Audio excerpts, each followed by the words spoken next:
إن الحمد لله نحمده ونستعينه ونستغفره ونعوذ بالله من شرور أنفسنا ومن سيئات أعمالنا من يهده الله فلا مضل له ومن يضلله فلا هادي له وأشهد أن لا إله إلا الله وحده لا شريك له وأشهد أن محمدا عبده ورسوله يا أيها الذين آمنوا اتقوا الله حق تقاته ولا تموتن إلا وأنتم مسلمون يا أيها الناس اتقوا ربكم الذي خلقكم من نفس واحدة وخلق منها زوجها وبث منهما رجالا كثيرا ونساء واتقوا الله الذي تساءلون به والأرحام إن الله كان عليكم رقيبا يا أيها الذين آمنوا اتقوا الله وقولوا قولا سديدا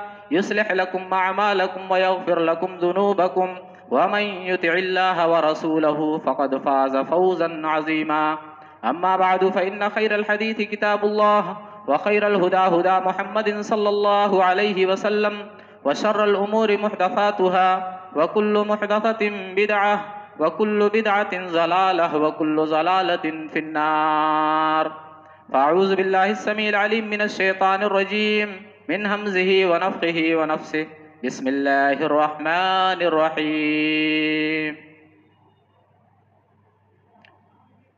يا أيها الناس كلوا مما في الأرض حلالا طيبا ولا تتبعوا خطوات الشيطان وقال النبي صلى الله عليه وسلم ليأتين على الناس زمان لا يبالي المرء بما أخذ المال أمن حلال أم من حرام. ہر قسم کی تعریف و توصیف، عظمت و بزرگی، بڑائی، کبریائی، بادشاہی اور شہنشاہی، ہر طرح کا جاہ و جلال خالق کائنات اور مالک ارض و سما کے لیے لائق اور سزاوار ہے، جو ہم جملہ انسانوں کا خالق اور مالک ہے.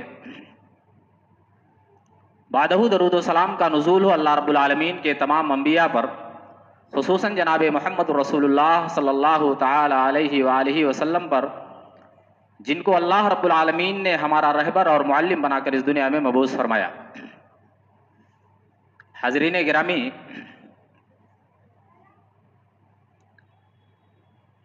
آج کے خطبہ جمعہ میں انشاءاللہ العزیز ہم لوگ اس بات کو جاننے کی کوشش کریں گے کہ ایک مسلمان کے لیے حلال، طیب اور پاکیزہ رزق اور مال کیوں ضروری ہے. لیکن اس سوال کا جواب جاننے سے پہلے تمہیدی طور پر ایک دو باتیں میں آپ کے گوشے گزار کرنا چاہتا ہوں. پہلی بات تو یہ ہے، ایک مسلمان ہونے کے ناطے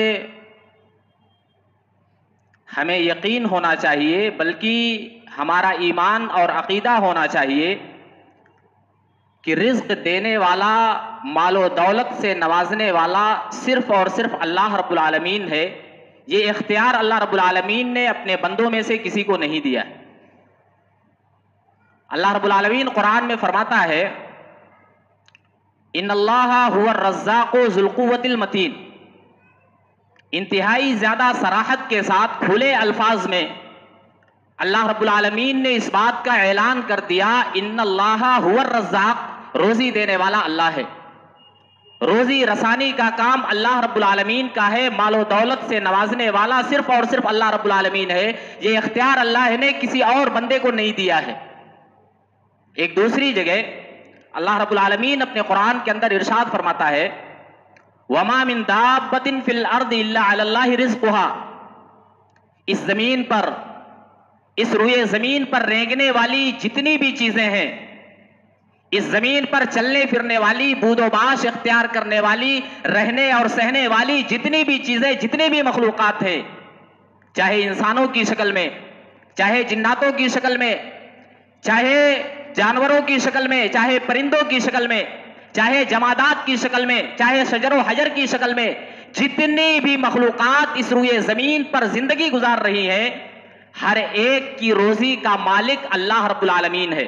اللہ رب العالمین کہہ رہا ہے وَمَا مِن دَابَّةٍ فِي الْأَرْضِ، اس زمین میں جتنے بھی دابہ پائے جاتے ہیں، چلنے پھرنے والی چیزیں پائی جاتی ہیں، زندگی گزارنے والی چیزیں پائی جاتی ہیں، إِلَّا عَلَى اللَّهِ رِزْقُهَا، ان کی روزی کی ذمہ داری اللہ نے لے رکھی ہے۔ بلکہ ایک اور مقام پر اللہ رب العالمین فرماتا ہے وَفِي السَّمَاءِ رِزْقُكُمْ وَمَا تُوعَدُونَ، اللہ رب العالمین یہ اعلان کر رہا ہے اے میرے بندو، تمہاری روزی اور روٹی کے فیصلے اس زمین پر نہیں ہوتے، بلکہ تمہاری روزی اور روٹی کے فیصلے عرش والا آسمانوں میں کرتا ہے۔ اللہ رب العالمین وہاں فیصلہ کرتا ہے اور اس فیصلے کے مطابق پھر دنیا میں اللہ رب العالمین اپنے بندوں کو نوازتا ہے۔ معلوم یہ ہوا کہ رزاق صرف اللہ ہے، روزی دینے والا اللہ ہے، روزی رسانی کا کام اللہ رب العالمین کا ہے۔ اس لیے ایک مسلمان کو چاہیے کہ وہ روزی کا مطالبہ اللہ سے کرے، روزی کے حصول کے لیے اللہ رب العالمین کے سامنے اپنے ہاتھوں کو پھیلائے، کسی اور کے سامنے اپنے دستے سوال کو دراز نہ کرے۔ ایک مرتبہ ابراہیم علیہ السلام بحیثیت خطیب اپنی قوم کے درمیان کھڑے ہوئے اور کہا ان الذین تعبدون من دون اللہ لا یملکون لکم رزقا فابتغوا عند اللہ الرزق۔ ابراہیم علیہ السلام اپنی قوم کے درمیان کھڑے ہوئے اور کہا اے میری قوم کے لوگوں، اللہ کے سوا تم جس کی بھی عبادت کرتے ہو، اللہ کو چھوڑ کر کے تم جن کو بھی پکارتے ہو، لا یملکون لکم رزقا، یہ تمہارے روزی روٹی کے مالک نہیں ہے، یہ تمہارے نفع اور نقصان کے مالک نہیں ہے۔ اگر روزی روٹی چاہیے، اگر مال چاہیے، اگر دولت چاہیے تو آ جاؤ اللہ کی طرف، رجوع کر لو اللہ رب العالمین کی طرف، فابتغوا عند اللہ الرزق، روزی اللہ کے پاس ملے گی، مال و دولت کا مالک اللہ رب العالمین ہے۔ معلوم یہ ہوا کہ روزی روٹی کا مالک اللہ ہے، دنیا میں کسی کو بھی اللہ رب العالمین نے یہ اختیار نہیں دیا۔ ہم نے لوگوں کا نام چاہے کچھ بھی رکھا ہو، چاہے کسی کا نام ہم نے داتا رکھا ہو، کسی کا نام ہم نے غریب نواز رکھا ہو، کسی کا نام ہم نے دستگیر رکھا ہو، کسی کا نام ہم نے غوث پاک رکھا ہو، اللہ رب العالمین نے اپنے ان بندوں کو روزی روٹی دینے کا اختیار نہیں دیا، اللہ نے یہ اختیار صرف اور صرف اپنے پاس رکھا ہے۔ اس لیے ایک مسلمان کا یہ عقیدہ اور ایمان ہونا چاہیے کہ روزی روٹی کا مالک اللہ ہے، اور جب بھی وہ مانگے تو اللہ رب العالمین سے مال و دولت کا سوال کرے، روزی روٹی کا سوال کرے۔ دوسری بات یہ ہے بہت سارے لوگ روزی روٹی کے لیے محنت اور کوشش نہیں کرتے، صرف خواب دیکھتے ہیں، سپنے دیکھتے ہیں، آرزویں اور تمنائیں بہت سارے لوگوں کے اندر پائی جاتی ہیں، اور وہ یہ سوچتے ہیں کہ آرزوؤں اور تمناؤں سے ہمیں روزی مل جائے گی، آرزوؤں اور تمناؤں سے ہمیں مال حاصل ہو جائے گا۔ میرے بھائیوں، یہ سوچ غلط ہے، آرزوؤں اور تمناؤں سے کچھ نہیں ملتا، بلکہ اللہ کا کلام پڑھیے، اللہ رب العالمین محنت اور کوشش کرنے کا حکم دے رہا ہے۔ اللہ رب العالمین سورہ ملک کے اندر ارشاد فرماتا ہے هو الذی جعل لکم الارض ذلولا فامشوا فی مناکبها وکلوا من رزقہ والیہ النشور۔ اللہ رب العالمین کہتا ہے کہ اللہ کی ذات وہ ذات ہے جس نے اس دنیا میں اس زمین پر زندگی گزارنے کے لیے اللہ نے زمین کو نرم و نازک بنایا ہے، اللہ نے زمین کو آسان بنایا ہے، سہولت کی جگہ بنایا ہے۔ اس کے بعد اللہ کہتا ہے فامشوا فی مناکبها، اس زمین کا چکر لگاؤ، اس زمین پہ دوڑو، اس زمین پہ گھومو، اس زمین کا طواف کرو، روزی روٹی کے لیے اس زمین کا چکر لگاؤ، وَكُلُوا مِن رِزْقِهِ، اور تمہارے نصیبے کا، تمہارے حصے کا جو روزی اللہ رب العالمین نے اس زمین میں رکھی ہے صرف اس کو حاصل کرو، ناجائز طریقوں کو اختیار مت کرو۔ بلکہ اس سے بھی صاف الفاظ میں اللہ رب العالمین سورہ جمعہ کے اندر ارشاد فرماتا ہے فَإِذَا قُضِيَتِ الصَّلَاةُ فَانتَشِرُوا فِي الْأَرْضِ وَابْتَغُوا مِن فَضْلِ اللَّهِ۔ اللہ رب العالمین کہہ رہا ہے اے میرے بندو، اے میرے بندو، جب نماز سے فارغ ہو جاؤ، جب اللہ کی عبادت سے فارغ ہو جاؤ، تمہیں موقع مل جائے، فَانتَشِرُوا فِي الْأَرْضِ، تو زمین میں پھیل جاؤ، اللہ کی زمین میں پھیل جاؤ، اور وَابْتَغُوا مِن فَضْلِ اللَّهِ، اللہ کے فضل کو تلاش کرو، روزی روٹی کو تلاش کرو۔ معلوم یہ ہوا صرف خواب دیکھنے سے روزی نہیں ملتی ہے، بلکہ روزی حاصل کرنے کے لیے ایک مسلمان کو محنت کرنا ہے، گھر سے باہر نکلنا ہے، کوشش کرنا ہے، تگ و دو کرنا ہے، اپنے ہاتھوں سے کمانا ہے، خود بھی کھانا ہے، اور زیر کفالت جتنے بھی افراد پائے جاتے ہیں ان کو بھی کھلانا ہے۔ کیوں؟ اس لیے کہ ہاتھوں کی کمائی، محنت کی کمائی سب سے پاکیزہ روزی ہے۔ اللہ کے نبی صلی اللہ علیہ وسلم فرماتے ہیں ان اطیب ما اکلتم من کسبکم، ترمذی کی یہ صحیح روایت ہے۔ اللہ کے نبی صلی اللہ علیہ وسلم کہتے ہیں سب سے پاکیزہ روزی جو تم کھاتے ہو وہ تمہارے ہاتھوں کی اپنی کمائی ہے، جو تم اپنے ہاتھوں سے محنت کرتے ہو، کوشش کر کے کما کے لاتے ہو، جائز طریقوں کو اختیار کر کے روزی روٹی کو حاصل کرتے ہو، اللہ کے نبی کہتے ہیں وہ پاکیزہ کمائی ہے اور یہ تمہارے حق میں سب سے بہتر ہے۔ بلکہ شاید بخاری کی روایت ہے، اللہ کے نبی صلی اللہ علیہ وسلم نے پاکیزہ روزی حاصل کرنے کی ترغیب دلائی ہے، حلال روزی کمانے کی اللہ کے نبی نے ترغیب دلائی اور کہا لَأَن يَحْتَطِبَ أَحَدٌ مِّنْكُمْ حُزْمَةً عَلَى ظَهْرِهِ، اللہ کے نبی کہتے ہیں کہ کوئی آدمی باغات میں جائے، جنگلات میں جائے، وہاں لکڑیاں کاٹے، لکڑیوں کو اکٹھا کرے، پھر لکڑیوں کا گٹھر بنا کے اپنی پیٹھ پہ لادے، مارکیٹ میں جائے، بازار میں جائے اور ان لکڑیوں کو فروخت کر کے پیسے کمائے، کہتے ہیں خیر لہ من ان یسأل الناس، اللہ کے نبی کہتے ہیں یہ محنت کا عمل اس کے لیے زیادہ بہتر ہے بنسبت اس کے کہ وہ لوگوں کے سامنے دستے سوال دراز کرے، بنسبت اس کے کہ وہ لوگوں کے سامنے اپنے ہاتھوں کو پھیلائے، اعطوہ او منعوہ، لوگ نہ دیں تو بھی بہتر، اگر لوگ نہ دیں تو بھی اچھی چیز نہیں ہے، اور اگر لوگ مانگنے پہ کچھ عطا کر دیں تب بھی یہ بہتر عمل نہیں ہے، بلکہ اللہ کے رسول کے نزدیک بہتر عمل یہ ہے کہ ایک مسلمان اپنے ہاتھوں سے محنت کرے، اپنے ہاتھوں سے کمائے اور کما کر کے حلال روزی اپنے گھر میں لائے، خود بھی کھائے اور اپنے بیوی بچوں اور ماں باپ کو بھی کھلائے، یہ عمل اس کے حق میں زیادہ بہتر ہے۔ میرے محترم بزرگوں اور دوستوں، اب رہا سوال یہ کہ ایک مسلمان کے لیے پاکیزہ روزی یا رزق حلال کیوں ضروری ہے، اس جواب کو جاننے سے پہلے ہم یہ جانتے ہیں آج بہت سارے لوگ، یا جو سوال میں نے کیا ہے اس سوال کو سننے کے بعد یا جو باتیں میں نے عرض کی ہیں ان باتوں کو سننے کے بعد ہر کوئی یہ کہہ سکتا ہے یا ہر شخص کے دل میں یہ سوال آ سکتا ہے، یہ خیال آ سکتا ہے کہ جب اللہ نے محنت کرنے کا حکم دیا ہے، روزی روٹی حاصل کرنے کے لیے تگ و دو کرنے کا حکم دیا ہے، تو پھر انسان آزاد ہے، جیسے چاہے ویسے محنت کرے، جیسے چاہے ویسے کمائے، جیسے چاہے ویسے روزی کو حاصل کرے، اس میں پابندی تو نہیں ہونی چاہیے۔ جب محنت ہی کرنا ہے تو کسی بھی طریقے سے انسان کوشش اور محنت کر کے روزی روٹی کو حاصل کر سکتا ہے۔ میرے بھائیوں، یہ سوچ غلط ہے، یہ سوچ غلط ہے، انتہائی غلیظ سوچ ہے یہ۔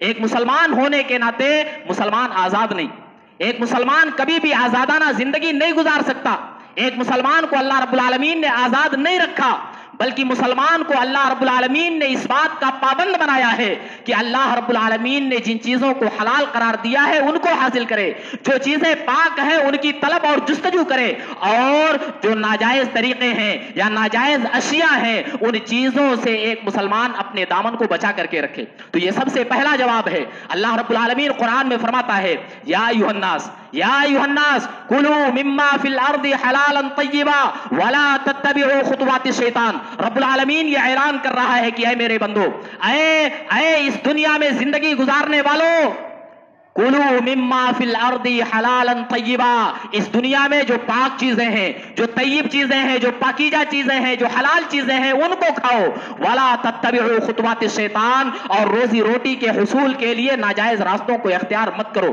روزی روٹی کے حصول کے لیے شیطان کے راستوں پہ مت چلو، یہ اللہ رب العالمین کا صریح حکم ہے۔ اب اگر کوئی شخص اللہ کے اس فرمان کی سرتابی کرتا ہے، کوئی شخص اللہ کے اس فرمان پر عمل نہیں کرتا، کوئی شخص اللہ کے اس فرمان سے بغاوت کرتا ہے، تو وہ اللہ رب العالمین کی نگاہ میں بہت بڑا مجرم ہے، کیونکہ وہ اللہ رب العالمین کے خلاف بغاوت کر رہا ہے، جبکہ اللہ کا یہ آرڈر ہے، اللہ کا یہ حکم ہے حلال کھاؤ، حلال کماؤ، حلال جماؤ اور حلال کھاؤ، خود بھی کھاؤ اور تمہارے ذمے جو افراد ہیں ان کو بھی کھلاؤ، یہ اللہ رب العالمین کا آرڈر ہے۔ اس کے باوجود بھی، اللہ کا حکم آ جانے کے باوجود بھی اگر کوئی شخص حلال نہیں کماتا، حلال نہیں جماتا، حلال طریقے اختیار نہیں کرتا روزی کو حاصل کرنے کے لیے، تو اللہ کی نظر میں باغی ہے اور اللہ رب العالمین کی نظر میں وہ بہت بڑا مجرم ہے۔ میرے محترم بزرگوں اور دوستوں، دوسری وجہ یہ ہے پاکیزہ رزق ایک مسلمان کے لیے کیوں ضروری ہے، اس کی دوسری وجہ یہ ہے اللہ رب العالمین، اللہ کے رسول صلی اللہ علیہ وسلم نے ایک پیشین گوئی کی ہے، بخاری کی روایت ہے، اللہ کے نبی صلی اللہ علیہ وسلم فرماتے ہیں لَيَأْتِيَنَّ عَلَى النَّاسِ زَمَانٌ لا يبالي المرء بما اخذ المال امن حلال ام من حرام۔ اللہ کے نبی کہتے ہیں ایک دور آئے گا، ایک زمانہ آئے گا، ایک وقت آئے گا، لوگ مال کی طلب اور جستجو میں کوئی پرواہ نہیں کریں گے کہ یہ مال میں حلال طریقے سے کما رہا ہوں یا حرام ذریعے سے کما رہا ہوں۔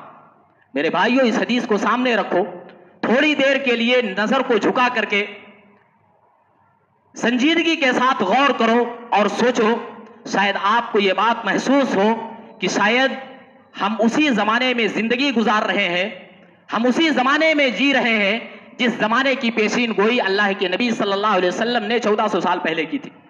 لَيَأْتِيَنَّ عَلَى النَّاسِ زمان، ایک وقت آئے گا لوگ مال کو حاصل کرنے میں حلال و حرام کی تمیز نہیں کریں گے، میں حلال طریقے سے کما رہا ہوں یا حرام طریقے سے کما رہا ہوں۔ شاید یہ وہی دور ہے، ہر کوئی اپنا محاسبہ کرے تو مجھے معلوم ہو جائے گا کہ میرا ذریعہ معاش کیا ہے، میرا کسب مال کا، کسب معاش کا طریقہ اور ذریعہ کیا ہے، کیا میں حلال طریقے سے مال کو حاصل کر رہا ہوں یا میرا ذریعہ آمدنی حرام طریقے کا ہے۔ ہر کوئی اس بات کا اندازہ لگا سکتا ہے۔ میرے محترم بزرگوں اور دوستوں، اس لیے حرام سے اپنے آپ کو بچاؤ، حلال طریقوں کو اختیار کرو، اللہ کے نبی صلی اللہ علیہ وسلم کی اس پیشین گوئی کے شکار ہونے سے اپنے آپ کو بچاؤ، کہیں ایسا نہ ہو ہم بھی نبی کریم صلی اللہ علیہ وسلم کی اس پیشین گوئی میں شامل ہو جائیں جن کے بارے میں اللہ کے نبی نے کہا ہے کہ ایک دور آئے گا کہ لوگ حلال و حرام کی تمیز کیے بغیر مال کو حاصل کریں گے۔ ایک تیسری بات یہ ہے، اللہ کے رسول صلی اللہ علیہ وسلم نے، ترمذی کی صحیح روایت ہے، اللہ کے نبی صلی اللہ علیہ وسلم نے کہا ہے اللہ رب العالمین کے دربار میں کل قیامت کے دن بہت سارے سوالات کا ہر بندے کو جواب دینا ہے، اور ان سوالات میں سے 2 سوال صرف اللہ روزی روٹی اور مال کے تعلق سے پوچھے گا۔ ابن مسعود رضی اللہ تعالیٰ عنہ حدیث کے راوی ہیں، وہ فرماتے ہیں لا تزول قدم عبد من عند ربه حتى يسأل عن 5، کسی بھی بندے کا قدم رب العالمین کے سامنے سے اس وقت تک ہل نہیں سکتا جب تک وہ 5 سوالات کا جواب نہ دے دے۔ ایک حدیث کے اندر 5 سوالات کا، اس حدیث میں 5 سوالات کا تذکرہ اللہ کے نبی نے کیا ہے۔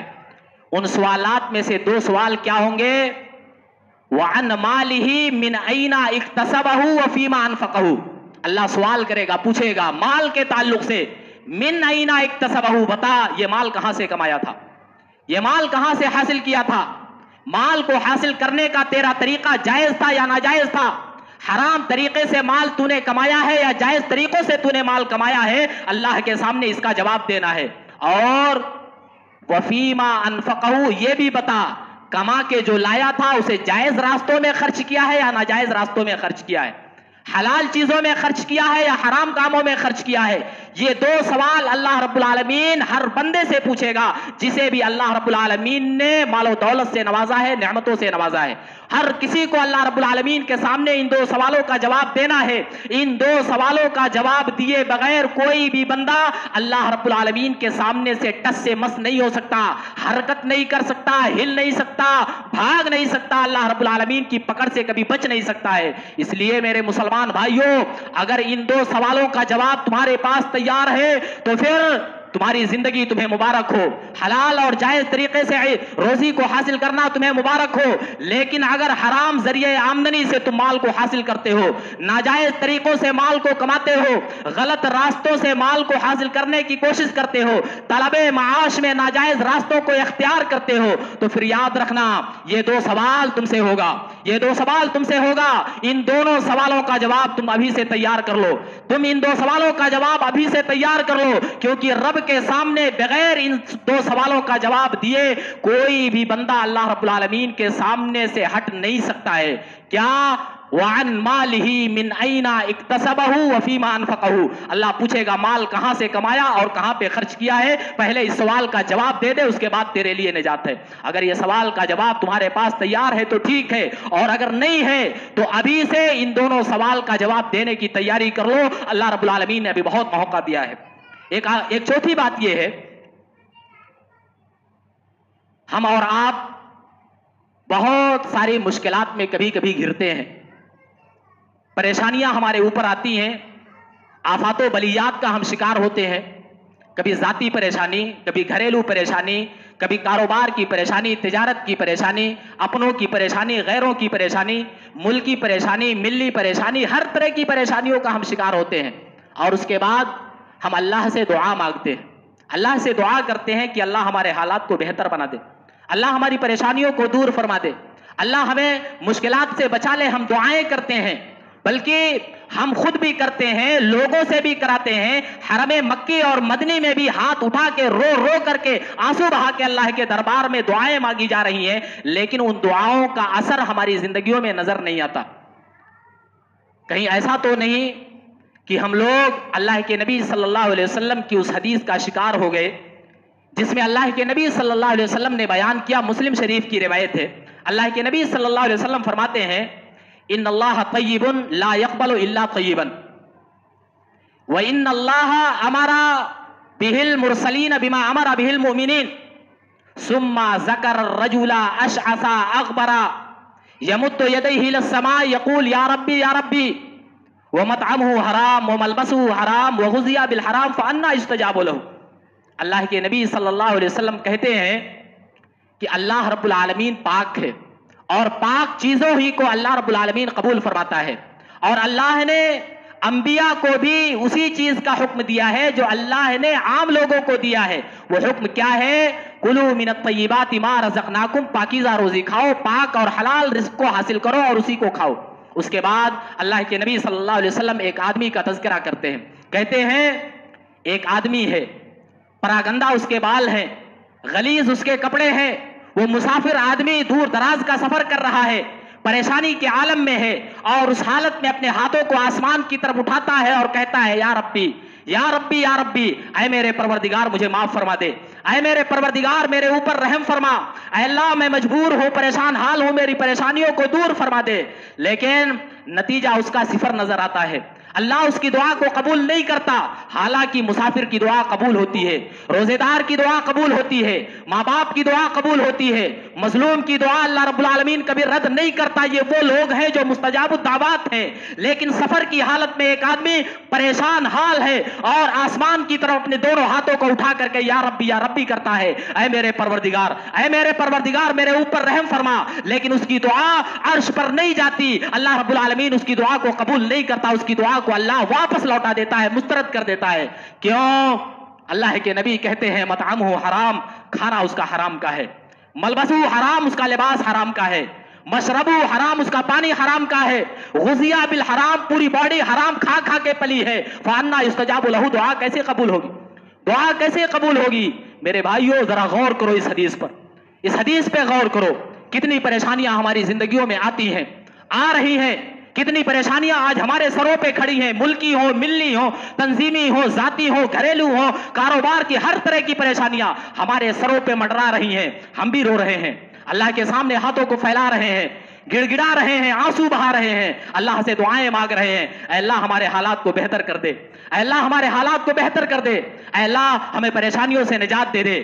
لیکن کیا ہماری دعاؤں کا اثر ہماری زندگیوں میں ظاہر ہو رہا ہے؟ کیا ہماری دعاؤں کا اثر ہماری زندگیوں میں نظر آ رہا ہے؟ میرے بھائیوں مجھے نہیں لگتا کہ ہماری دعاؤں کا اثر ہماری زندگیوں میں نظر آ رہا ہے. کیوں؟ شاید وجہ یہی ہے، شاید وجہ یہی ہے، ہمارا کھانا حرام کا ہو گیا، ہمارا پانی حرام کا ہو گیا، ہمارا لباس حرام کا ہو گیا، ہمارا بستر حرام کا ہو گیا، ہمارا گھر بار حرام کا ہے، ہماری زمین و جائیداد حرام کی ہے. فانا یستجاب لہ، ہماری دعائیں کیسے قبول ہوں گی؟ کیسے قبول ہوں گی ہماری دعائیں؟ میرے بھائیوں اس لیے حلال کھاؤ، حلال کماؤ، حلال جماؤ، حلال کھاؤ، خود بھی کھاؤ اور اپنے گھر والوں کو بھی کھلاؤ. اگر چاہتے ہو تمہارے ساتھ اللہ آسانی کرے، اگر چاہتے ہو تمہاری دعائیں اللہ قبول کر لے، اگر چاہتے ہو کہ اللہ کی گرفت اور پکڑ سے تم بچ جاؤ، تو پھر اس کا ایک طریقہ ہے اپنے کھان پان کو بہتر بنا لو، حلال بنا لو. اللہ رب العالمین تمہاری ہر طرح کی پریشانیوں کو دور فرما دے گا. لیکن حرام کمائی آج کے دور میں ایک مشغلہ بن گیا ہے. بڑے افسوس کے ساتھ یہ بات کہنی پڑتی ہے، حرام کمانا، حرام کھانا، حرام کے لیے مقابلہ کرنا آج ایک فیشن بن چکا ہے. لوگ حرام کمائی کی سنگینی کو شاید نہیں جانتے. اللہ رب العالمین قرآن میں فرماتا ہے یا ایھا الناس لا تاکلوا اموالکم بینکم بالباطل. اللہ رب العالمین کہتا ہے باطل طریقے سے مال مت کماؤ، باطل طریقے سے مال کو حاصل مت کرو. باطل طریقہ کیا ہے؟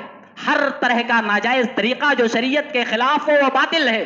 چاہے چوری کر کے کمائے کوئی، ڈاکہ ڈال کر کے کمائے، غصب کر کے کمائے، ظلم کر کے کمائے، سودی لین دین کر کے کمائے، رشوت کھا کر کے کمائے، کسی کے جائیداد اور پلاٹ پر ناجائز قبضہ کر کے کمائے، جھوٹا کاروبار کر کے، حرام کام کر کے کمائے، کوئی بھی طریقہ ہو، ہر طرح کا طریقہ باطل کے اندر داخل ہے، اور اللہ رب العالمین نے باطل طریقے سے مال کو حاصل کرنے سے منع کیا ہے. لیکن افسوس ہے آج کے مسلمانوں پر یا ہمارے اوپر، آج لوگوں کا مقصد صرف مال جمانا ہے. لوگوں کا مقصد صرف اور صرف مال جمانا ہے. مال جائز طریقے سے آ رہا ہے، ناجائز طریقے سے آ رہا ہے، اس کی کسی کو پرواہ نہیں ہے. بس میرے پاس مال آنا چاہیے، میں اور کچھ نہیں جانتا. میرے بھائیوں، آج حرام کمائی ایک فیشن ہے، اور اس کی بہت ساری وجوہات ہیں. ان میں سے چند وجوہات میں آپ کے سامنے ذکر کرتا ہوں. پہلی وجہ تو یہ ہے کہ آج لوگوں کے دلوں سے اللہ کا خوف مٹتا جا رہا ہے. دھیرے دھیرے کر کے اللہ کا ڈر، اللہ کا خوف، اللہ کے عذابات کا خوف لوگوں کے دلوں سے بہت کم ہوتا جا رہا ہے. اسی لیے لوگ حلال و حرام کی تمیز نہیں کرتے. ورنہ ایک مسلمان جس کے سینے میں اللہ رب العالمین کا خوف ہو، جس کے سینے میں اللہ رب العالمین کا ڈر ہو، وہ کبھی بھی حرام کمائی کے قریب نہیں جائے گا. ایک مسلمان، اگر کسی مسلمان کے اندر اللہ رب العالمین کا خوف ہے تو وہ حرام کمائی کے قریب نہیں جائے گا. اگر اللہ کا خوف ہے تو وہ سودی کاروبار نہیں کرے گا. اگر اللہ کا خوف ہے تو وہ رشوت کو لینے اور دینے سے رک جائے گا. اگر مسلمان کے اندر اللہ رب العالمین کا خوف ہے تو وہ چوری چماری نہیں کرے گا، ڈاکہ زنی نہیں کرے گا. اگر کسی مسلمان کے اندر اللہ رب العالمین کا خوف ہے تو وہ حرام کاروبار نہیں کرے گا، جھوٹی قسمیں کھا کر کے اپنے مال کو نہیں بیچے گا، یتیموں اور بیواؤں کا مال نہیں کھائے گا، اپنی بہنوں کو وراثت سے محروم نہیں کرے گا. لیکن کیا کیجئے میرے بھائیوں، اللہ کا خوف جاتا رہا. اس لیے حلال و حرام کی تمیز ختم ہو چکی ہے، اور لوگ حرام کمائی کو عیب سمجھتے ہی نہیں ہیں. حرام کمائی کو آج عیب نہیں سمجھا جا رہا. بس آ رہا ہے آنے دے، جانا نہیں ہے، جو آ رہا ہے آنے دے، خالی ہاتھ نہیں لوٹنا ہے. یہ ہماری سوچ ہو چکی ہے میرے بھائیوں. اس لیے اللہ کا خوف اپنے سینوں میں پیدا کرو، اللہ کا ڈر اپنے سینوں میں پیدا کرو. میں نے کہا جب تک 2 سوالوں کا جواب رب کے سامنے نہیں دو گے تب تک اللہ کے سامنے سے ہٹ نہیں سکتے. بتانا پڑے گا مال کہاں سے کمایا ہے، جائز طریقہ تھا یا ناجائز طریقہ تھا، اور جب خرچ کیا تو جائز راستوں میں خرچ کیا یا حرام راستوں میں خرچ کیا ہے، مستی کے لیے خرچ کیا ہے یا پھر حقیقت میں لوگوں کی ضروریات کو تو نے پورا کیا ہے. تو یہ پہلی وجہ ہے حرام کمائی کی. اللہ کا خوف یقیناً آج کے لوگوں کے دلوں سے جا رہا ہے، خوف ختم ہوتا ہے. الا من رحم ربی، بہت کم ایسے لوگ ہوں گے جن کے سینوں میں اللہ کا ڈر ہو اور وہ صرف حلال طریقے سے مال کو کماتے ہوں اور حرام طریقے سے اپنے دامن کو محفوظ رکھتے ہوں. ایک دوسری بات یہ ہے، شاید لوگ حرام کھانے کی سنگینی کو نہیں جانتے، اس لیے حرام کاری میں ملوث ہیں یا حرام خوری میں ملوث ہیں. جبکہ حرام کھانا، حرام کمانا، حرام کسی کو کھلانا کتنا بڑا جرم ہے. یہ اللہ کے نبی صلی اللہ علیہ وسلم کی ایک حدیث سنو.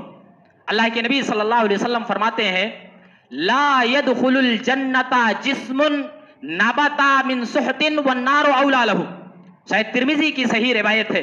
اللہ کے نبی صلی اللہ علیہ وسلم کہتے ہیں لا يدخل الجنت جسم، جنت میں وہ انسان نہیں جائے گا، جنت سے وہ انسان محروم کر دیا جائے گا نبتا من سحت، جس کی پرورش حرام مال سے ہوئی، جس نے حرام کھا کھا کر کے اپنی باڈی کو بنایا ہو، جنت اس کے لیے اللہ نے نہیں رکھی ہے. اللہ کے رسول کہتے ہیں والنار اولی لہ، اس کا ٹھکانہ صرف اور صرف جہنم ہے، جہنم اس کے لیے زیادہ مناسب ہے، وہ جنت کا مستحق نہیں بن سکتا ہے. میرے بھائیوں، اتنی شدید وعید. اللہ کی جہنم سے ڈر نہیں لگتا؟ اللہ کی جہنم سے ڈر نہیں لگتا؟ یا جہنم صرف کان سے سننے اور نکالنے کی چیز ہے؟ میرے بھائیوں، اسلاف کی زندگیاں دیکھو، اسلاف کی زندگیاں دیکھو، مال کو کمانے میں، مال کو حاصل کرنے میں، مال کو کھانے میں کتنے محتاط ہو کر کے وہ زندگی گزارتے تھے. بخاری شریف کے اندر سیدنا ابو بکر صدیق رضی اللہ تعالیٰ عنہ کا ایک واقعہ مذکور ہے.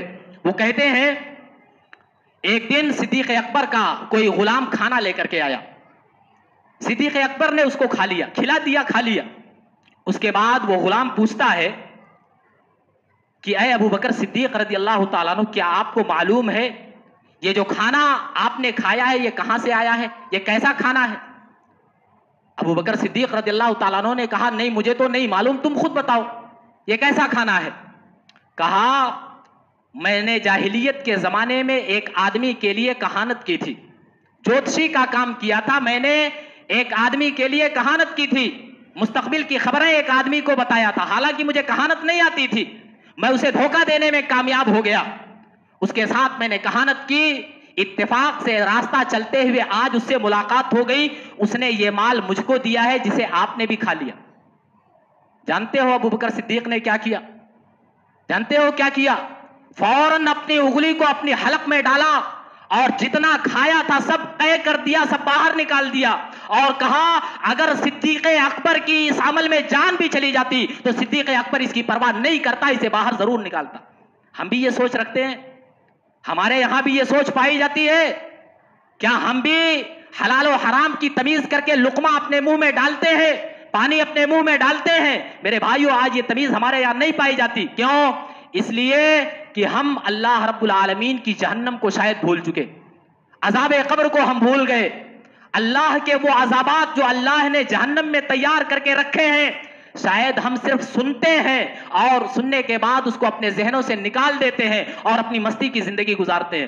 میرے بھائیوں جہنم کوئی معمولی جگہ نہیں ہے، معمولی جگہ نہیں۔ قرآن پڑھو آپ، قرآن پڑھو آپ، کہیں اللہ نے جہنم کو سقر کہا، کہیں اللہ رب العالمین نے جہنم کو سعیر کہا، کہیں اللہ رب العالمین نے جہنم کو جہیم کہا، کہیں اللہ رب العالمین نے جہنم کو حطمہ کہا، اور سب کا معنی جا کر کے آپ لغت کے اندر دیکھ لو، جہنم ایسی جگہ ہے جو انسان کو چور چور کر دے گی، ریزہ ریزہ کر دے گی، چمڑے کو ادھاڑ پھینکے گی، وہ جہنم اللہ رب العالمین نے سزا دینے کے لیے تیار کر کے رکھی ہے۔ اس جہنم کا ڈر نہیں ہے ہمارے اندر۔ ہم مال کمانے میں، مال کو حاصل کرنے میں اللہ رب العالمین کے احکامات کی پاسداری نہیں کر پاتے، صرف اپنی مرضی ہم چلاتے ہیں کہ نہیں ہم کو دنیا میں اسٹیٹس اونچا کرنا ہے، ہم کو دنیا میں امیر بننا ہے، ہمیں دنیا میں اپنا مقام اور مرتبہ بلند کرنا ہے، اور اس کوشش میں انسان کیا کرتا ہے؟ حلال و حرام کی تمیز کیے بغیر جہاں سے مال آ رہا ہے آنے دو، حلال و حرام کی تمیز نہیں کرتا۔ میرے محترم بزرگوں اور دوستوں، شاید مال کو کمانے کی، ناجائز طریقوں کو اختیار کرنے کی ایک بڑی وجہ یہ بھی ہے کہ آج لوگ راتوں رات امیر بننا چاہتے ہیں، راتوں رات امیر بننا چاہتے ہیں، یہ ہر ایک کی کوشش ہے، الا من رحمہ ربی۔ شاید یہ اکثر کی کوشش ہے، یہ اکثر کی چاہت ہے، میں راتوں رات امیر بن جاؤں، میرا اسٹیٹس اونچا ہو جائے، سماج اور معاشرے میں مجھے ایک مقام مل جائے، میں امیر اور سیٹھ کہلاؤں۔ شاید اکثر لوگوں کی یہی سوچ ہے، اس لیے لوگوں کو روزی حاصل کرنے میں، لوگوں کو مال ملنے میں اگر اللہ رب العالمین کی تقدیر کی وجہ سے ذرا تاخیر ہو جاتی ہے تو یہ تاخیر برداشت نہیں ہوتی، یہ تاخیر انسان کو برداشت نہیں ہوتی اور حرام راستوں کو اختیار کر کے پھر روزی کمانے میں لگ جاتا ہے۔ حالانکہ روزی روٹی کا مالک میں نے کہا اللہ رب العالمین ہے، روزی روٹی اور مال کا فیصلہ یہ آسمانوں میں ہوتا ہے۔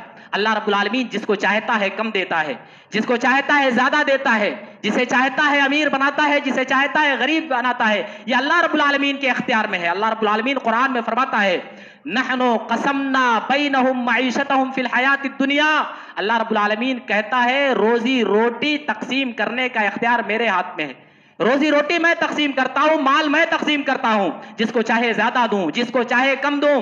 اب اگر کسی مسلمان کو محدود روزی مل رہی ہے، تھوڑی روزی مل رہی ہے، صرف زندگی گزارنے کے لیے کچھ مل رہا ہے، تو اس مسلمان کو صبر کرنا چاہیے، قناعت کی زندگی گزارنا چاہیے، اللہ رب العالمین سے زیادہ کی امید رکھنا چاہیے۔ ایسا نہیں ہے کہ اللہ نے مجھے نہیں دیا تو چلو میں غلط راستوں کو اختیار کر کے زیادہ سے زیادہ مال حاصل کر لیتا ہوں، نہیں، یہ طریقہ غلط ہے، یہ طریقہ غلط ہے۔ حرام اور ناجائز راستوں کو اختیار کرنے کا طریقہ اللہ رب العالمین نے کبھی نہیں بتایا، بلکہ اپنے بندوں کو اللہ رب العالمین نے اس سے منع کیا ہے۔ حدیث کے اندر آتا ہے، سلسلہ صحیحہ کی صحیح روایت ہے، اللہ کے نبی صلی اللہ علیہ وسلم فرماتے ہیں ان جبریل نفث فی روعی، اللہ کے نبی کہتے ہیں کہ جبریل علیہ السلام نے میرے دل میں یہ بات ڈالی ہے، جبریل علیہ السلام نے میرے دل میں یہ بات ڈالی ہے کہ کوئی بھی بندہ، کوئی بھی انسان دنیا سے اس وقت نہیں جا سکتا، اس کی موت نہیں ہو سکتی جب تک وہ اپنی روزی کا آخری لقمہ نہ کھا لے، آخری ٹکڑا جب تک نہیں کھا لیتا تب تک وہ دنیا سے نہیں جا سکتا۔ اس کے بعد اللہ کے رسول نصیحت کرتے ہیں فاتقوا الدنیا واجملوا فی الطلب، لہذا دنیا سے بچنا، دنیا پرستی سے بچنا، دنیا کے پیچھے بھاگنے سے بچنا، واجملوا فی الطلب، اور روزی روٹی حاصل کرنے کے لیے جائز طریقوں کو اختیار کرنا۔ اس کے بعد اللہ کے نبی صلی اللہ علیہ وسلم کہتے ہیں کیوں؟ اس لیے کہ اللہ رب العالمین کی معصیت اور نافرمانی کر کے انسان روزی روٹی کو حاصل نہیں کر سکتا، اللہ کے فضل کو پا نہیں سکتا ہے۔ اللہ کے نبی صلی اللہ علیہ وسلم کی یہ نصیحت ہے۔ اگر اللہ ناراض ہو گیا تو پھر ہم دنیا میں پریشان رہیں گے۔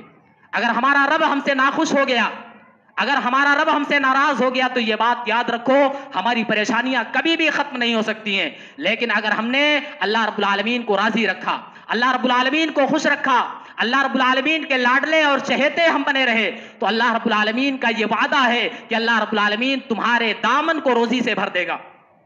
ترمذی کی صحیح روایت ہے، اللہ کے نبی فرماتے ہیں، اللہ رب العالمین خود کہتا ہے، حدیث قدسی ہے، یا ابن آدم تفرغ لعبادتی املا صدرک غنن و یدیک رزقا، اللہ کہتا ہے اے میرے بندے تو صرف میری عبادت کر، مجھ کو راضی رکھ، مجھ کو خوش کر، میں تیرے دامن کو روزی سے بھر دوں گا۔ لیکن یاد رکھنا اگر تو نے مجھ کو خوش نہیں رکھا، اگر تو نے مجھ کو ناراض کر دیا تو پھر یاد رکھنا دنیا میں جتنی بھی تیری محنتیں ہوگی ساری محنتوں کو میں ضائع اور برباد کر دوں گا اور تیرے دامن میں کبھی بھی روزی نہیں ڈالوں گا۔ یہ اللہ رب العالمین کہہ رہا ہے۔ اس لیے میرے محترم بزرگوں اور دوستوں، میں کہنا یہ چاہتا ہوں ایک مسلمان ہونے کے ناطے ہم آزاد نہیں ہیں، آزادانہ زندگی ہم نہیں گزار سکتے، بلکہ ہم اس بات کے پابند ہیں کہ روزی روٹی حاصل کرنے کے لیے ہم حلال اور جائز طریقوں کو اختیار کریں اور صرف اللہ رب العالمین ہی سے اپنی روزی کا سوال کریں۔ کسی اور کے دربار پہ جانے سے اللہ رب العالمین ہمیں نہیں نوازتا ہے۔ اللہ رب العالمین ہی رزاق ہے، اللہ رب العالمین ہی عطا کرنے والا ہے۔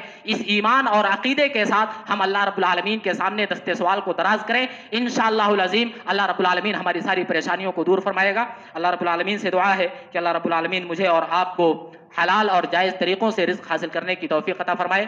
الہ العالمین ہم میں جو بیمار ہیں تو انہیں شفاء کامل و عاجل عطا فرما، جو پریشان حال ہیں ان کی پریشانیوں کو دور فرما، جو مقروض ہیں انہیں قرض کی ادائیگی کی توفیق عطا فرما، تمام مسلمانوں کے علم میں، عمل میں، رزق میں، مال میں، اولاد میں اور عمر میں برکت عطا فرما۔ الہ العالمین تو ہمیں جب تک زندہ رکھ، دین اسلام پر زندہ رکھ، اور ہمارا خاتمہ ہو تو ایمان پر ہمارا خاتمہ ہو۔ آمین وآخر دعوانا ان الحمدللہ رب العالمین۔ إن الحمد لله نحمده ونستعينه ونستغفره ونعوذ بالله من شرور أنفسنا ومن سيئات أعمالنا، من يهده الله فلا مضل له ومن يضلله فلا هادي له، وأشهد أن لا إله إلا الله وحده لا شريك له، وأشهد أن محمدا عبده ورسوله۔ إن الله وملائكته يصلون على النبي يا أيها الذين آمنوا صلوا عليه وسلموا تسليما۔ اللهم صل على محمد وعلى آل محمد كما صليت على إبراهيم وعلى آل إبراهيم إنك حميد مجيد۔ اللهم بارك على محمد وعلى آل محمد كما باركت على إبراهيم وعلى آل إبراهيم إنك حميد مجيد۔ عباد الله رحمكم الله، إن الله يأمر بالعدل والإحسان وإيتاء ذي القربى وينهى عن الفحشاء والمنكر والبغي يعظكم لعلكم تذكرون۔ اذكروا الله العلي العظيم يذكركم وادعوه يستجب لكم، ولذكر الله أكبر والله يعلم ما تصنعون۔